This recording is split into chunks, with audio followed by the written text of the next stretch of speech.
What if I told you that for the first time in history, the idea of taking a daily pill for HIV is becoming a thing of the past? Stick around, because the news about antibody therapy we'll cover at the end is going to blow your mind. If you have been searching Google for updates on HIV treatments in 2026, you know how overwhelming the conflicting information can be. We have done the heavy lifting for you, drawing data from trusted sources like the NHS, Mayo Clinic, and the groundbreaking results from the RIO trial that concluded late last year. The landscape of HIV treatment has changed largely in the last 12 months. We are seeing people go on drug holidays that last for months, and in some cases, nearly 2 years. Today, we are breaking this down into 3 crucial categories: emergency measures, daily control, and the futuristic push toward total elimination. Before we get to the breakthroughs, let's talk about the safety net that saves lives right now. If you think you might have been exposed to HIV within the last 72 hours, you need to know about PEP. Post-exposure prophylaxis is an emergency medication that can stop the infection before it takes hold, but time is your enemy here. You must start this treatment within that critical 72-hour window for it to work. This is usually recommended after a high-risk event, especially if you know a partner is HIV positive, and involves taking medicine every day for a full month. If you have already received a diagnosis, your journey starts with understanding your body's current status through 2 specific blood tests. First, the viral load test tells us exactly how much HIV is circulating in your blood, and second, the CD4 lymphocyte count reveals how much the virus has impacted your immune system defenses. Once those numbers are in, you and your HIV doctor can decide the perfect moment to start therapy. For most people, the foundation of health is still antiretroviral therapy, or ART, which stops the virus from replicating and gives your immune system a chance to repair itself. Because HIV is a tricky virus that adapts quickly, we almost always use a combination of drugs to prevent resistance, often combined into a single fixed-dose daily pill. To understand how these work, we have to look at the mechanics. Classes of drugs like NRTIs, lamivudine and tenofovir, and NNRTIs, efavirenz, block the enzyme HIV needs to copy its genetic material. We also use protease inhibitors like darunavir to target critical replication enzymes, and integrase strand transfer inhibitors like dolutegravir, which prevent HIV from integrating its genetic code into your human cells. Finally, entry inhibitors like maraviroc stop the virus from even entering your cells in the first place. When combined, these drugs reduce your viral load until it becomes undetectable, meaning the virus is untransmittable, allowing you to live a long, healthy life. However, be careful with interactions.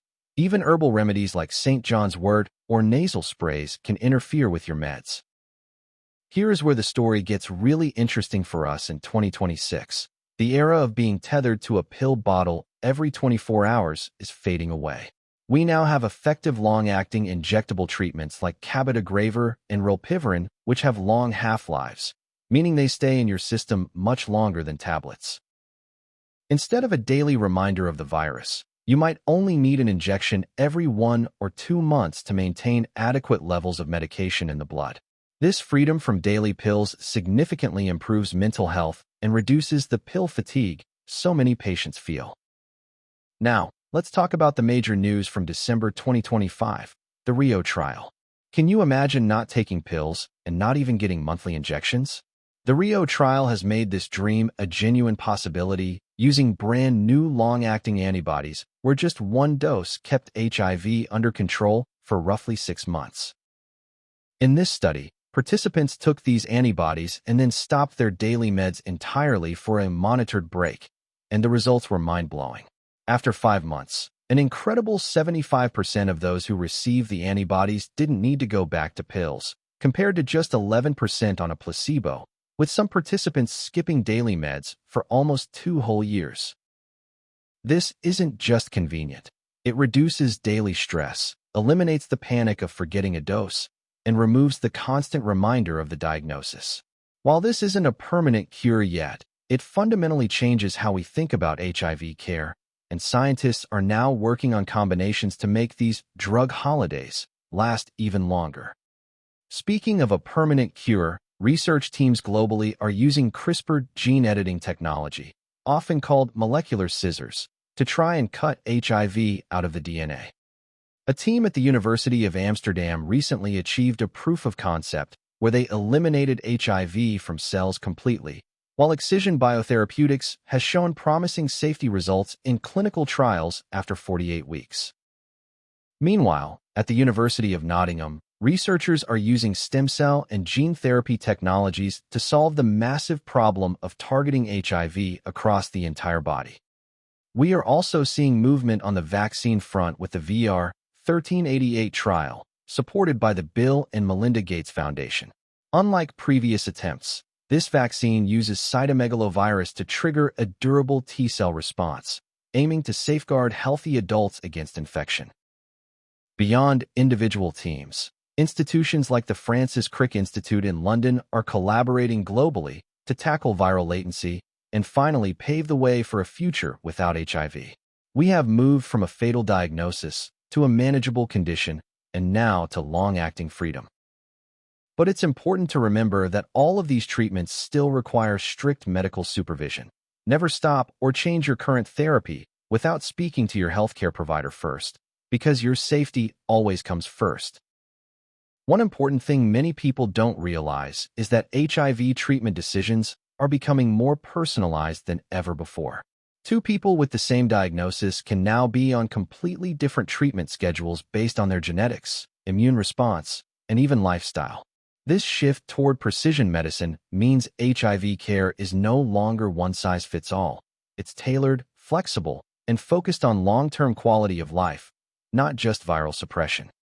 If this video made you stop and think about how fast medicine is moving, you'll want to watch our next one. We break down the other clinical trials scientists are watching like a thriller in 2026, where doctors are learning to edit disease out of DNA, like fixing a typo.